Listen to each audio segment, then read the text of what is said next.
Балалар, археологтар дегеніміз кім? Оны қалай түсінесіңдер? Ағылшын.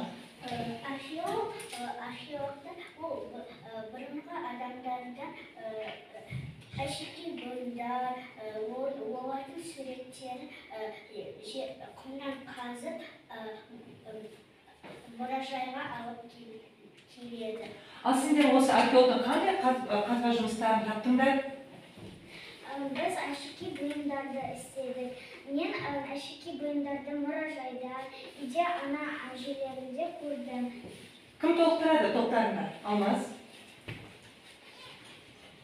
Біз қолға тағатын білезік, саусаққа тағатын сақина, мойынға тағатын алқа, құлаққа тағатын сырға жасадық.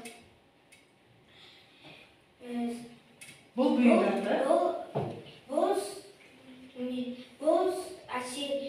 Бұл әшекейлер ежелгі заманда да қолданды. Қазіргі заманда да қолданып жатыр. Мен ойлаймын, болашақта да әшекей бұйымдарды қолданады.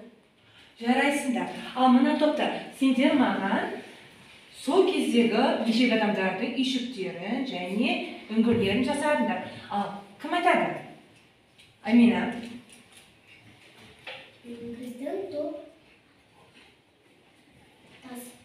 таспен жұмыс істеп қажет болды, бірақ ол бізге оңай емес. Сол себепті біз ермексаздан не жасаңдар? Ағаштан Үйшік және үңгір жасадық. Жарайсыңдар. Балалар, сендер матадан не жасадыңыздар? Аяру. Біздің жұмысымыз матадан, теріден бір киімнің үлгісін жасау керек болды. Біз теріні қия алмадық, сондықтан біз матаны таңдадық. Біздің жасағанымыз белдеуші. Осы топ мен сендерге қолдарыңа шеге бердім және ағаш бердім. Ойып жасау керек болды. Ал сендер не жасадыңыздар? Бибарыс.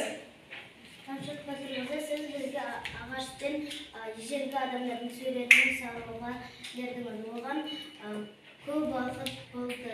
Оны қарындашпен дәптерге немесе қағазға сурет салу оңай. Бүгінгі жұмыста мен мынаны білдім.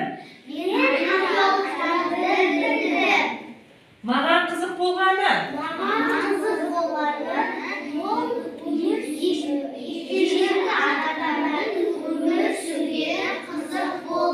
Екінші топ. Сабақ менің өміріме. Сабақ менің өміріме ежелгі адамдар көзіме елестеді. Мені таңғалдырды. Мені тері таңғалдырды. Терімен жұмыс жасаған. Таңғалдырды. Үшінші топ. Сен үшін сабақта не маңызды болды? Сабақты түсіну маңызды болды.